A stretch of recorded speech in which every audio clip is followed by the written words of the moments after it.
Hello everyone, आज start करते हैं हम अपना एक नया टॉपिक जिसमें हम पढ़ेंगे inter atomic distance, energy band gap और उसके टाइप्स के बारे में। ठीक है, सबसे पहले आता है हमारा inter atomic distance. The distance eight which the attractive and repulsive forces becomes equal between atoms is called inter atomic distance.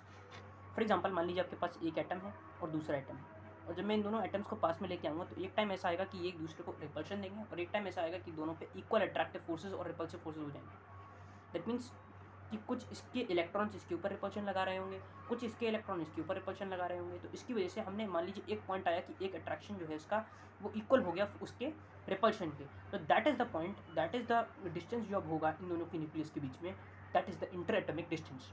ठीक है, अब बात करते हैं एनर्जी बैंड गैप के बारे में। So the range of energy associated in a solid is defined as energy band. Energy band को कैसे डिफाइन करते हैं? जो रेंज ऑफ एनर्जी जो एसोसिएटेड है सॉलिड के साथ, उसे हमने एनर्जी बैंड बोला। Any electron within an atom can have a range of energy rather than single energy. ठीक है, दूसरी डेफिनेशन है एनर्जी बैंड की कि any electron within an atom can have a range of energy rather then a single energy. एक range हो सकती है एनर्जी की एक सिंगल एनर्जी के बजाय, तो that is known as energy band. दो टाइप्स के एनर्जी बैंड है हमारे पास। सबसे पहला होता है वैलेंस बैंड या कंडक्शन बैंड। और एनर्जी बैंड गैप क्या था? फॉरवर्डिंग गैप था, जो हमने बोला था आपको पिछले वीडियो में।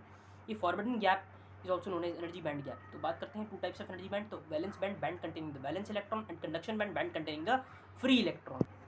अब देखिए, बात करते हैं फॉरवर्डिंग गैप के बारे में। तो the energy gap between the valence and conduction band, जो वैलेंस और कंडक्शन बैंड के बीच में जो गैप होता है उसे कहा जाता है energy band gap, sometimes also referred as forwarding gap. Clear है? इलेक्ट्रॉन कभी भी स्टे नहीं करते हैं फॉरवर्डिंग गैप में। बहुत नोट करने वाली बात है, खोजता है आपसे एक मार्क्स में पूछ ली जाए, क्या इलेक्ट्रॉन स्टे करते हैं फॉरवर्डिंग गैप में? नहीं, ऐसा नहीं होता है। एनर्जी बैंड गैप सिलिकन के लिए 1.12 होता है, जर्मेनियम के लिए 0.67 इलेक्ट्रॉन वोल्ट, और गैलियम आर्सेनाइड के लिए, ये कुछ इंपॉर्टेंट सेमीकंडक्टर के नाम हैं, ठीक है, जो पॉपुलर हैं।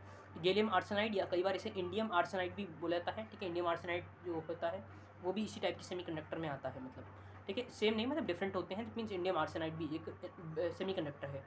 तो इसकी वैल्यू होती है 1.42। तो ये कुछ कॉमन है जिसकी आपको वैल्यू पता होनी चाहिए।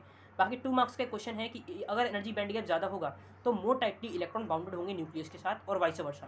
दैट मीन्स अगर एनर्जी बैंड गैप कम होगा तो हमारे टाइटली इलेक्ट्रॉन्स कम बाउंडेड होंगे। कैसे समझ सकते हैं इस बात को? मान लीजिए हमारे पास ये है वैलेंस बैंड, सॉरी ये है हमारा कंडक्शन बैंड, और ये हमारा valence band, valence band conduction band. ये हमारा 2D रिप्रेजेंटेशन है। अगर मान लीजिए इसमें कुछ इलेक्ट्रॉन्स हैं और ये ऊपर की तरफ जंप करना चाह रहे हैं, तो ये जंप तभी तो कर पाएंगे कि भाई अगर हमारा गैप बहुत ज़्यादा हो जाएगा तो हमारे कंडक्शन बैंड में नहीं जा पाएंगे। तो वैलेंस बैंड, इससे क्या हुआ? दैट मीन्स कि इलेक्ट्रॉन ऊपर नहीं जा पा रहे हैं, इसका मतलब टाइटली इलेक्ट्रॉन बाउंडेड है न्यूक्लियस के साथ। तो क्लियर हो गया? एनर्जी बैंड गैप जितना ज़्यादा, टाइटली इलेक्ट्रॉन्स उतने ही ज़्यादा होल्डेड होंगे। सिमिलरली अगर मैं डिस्टेंस कम कर दूँ, मान लीजिए इतना कर दूँ, तो ये वैलेंस बैंड है, ये कंडक्शन बैंड है। तो ऊपर की तरफ जब इलेक्ट्रॉन्स जाएंगे तो वो आसानी से जा पाएंगे, क्योंकि एनर्जी बैंड गैप कम है, एनर्जी बैंड गैप कम है, दैट इज फॉरवर्डिंग गैप कम है, तो आराम से वो वैलेंस बैंड से कंडक्शन बैंड में चले गए। तो that is the point, that is जो मैंने पॉइंट लिख रखा है कि यही मैंने आपको समझा दिया। अगला है ईजी होता है energy band gap, that is relative to 1 upon charge carrier. Charge carrier जितने ज़्यादा होंगे एनर्जी बैंड गैप उतना कम होगा। ठीक है, चार्ज कैरियर कौन कौन से हो सकते हैं? इलेक्ट्रॉन्स हो सकते हैं, आयन्स हो सकते हैं, ठीक है, ये सब चार्ज कैरियर से। अब to jump an electron from valence to conduction band, valence से कंडक्शन बैंड में जंप कराने के लिए हमें उसे इतनी एनर्जी देनी पड़ेगी। We need to supply the energy which is greater than or equal to energy band gap.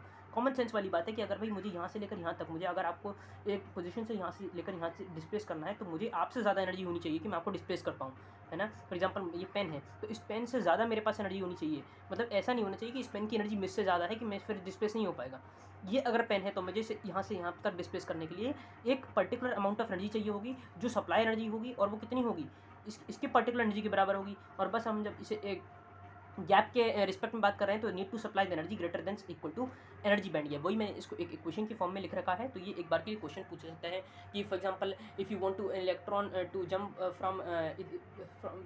N electron or silicon from valence band to conduction band, how much energy you need to supply. तो energy आप कह सकते हो कि भाई that is will be greater than or equal to the energy band gap. और energy band gap अभी हमने पढ़ी कितनी थी सिलिकॉन के लिए? 1.12 इलेक्ट्रॉन वोल्ट। तो यहाँ पे देखिए आपको एक यूज़ भी पता लग गया कि एनर्जी बैंड गैप का कैसे क्वेश्चन बन सकता है, और 2 मार्क्स का ये भी एक बढ़िया क्वेश्चन है। ठीक है, तो आपको एक्सप्लेन हमने कर दिया। इसके अलावा इसमें कोई भी डाउट हो तो एक छोटा सा वीडियो है जिसमें आपका एक नया टॉपिक कवर हो गया। कोई इसमें डाउट आया हो तो आप हमें पूछ सकते हैं कमेंट सेक्शन के लिए, कमेंट सेक्शन में। आज के लिए इतना ही। Thanks for watching, have a nice day.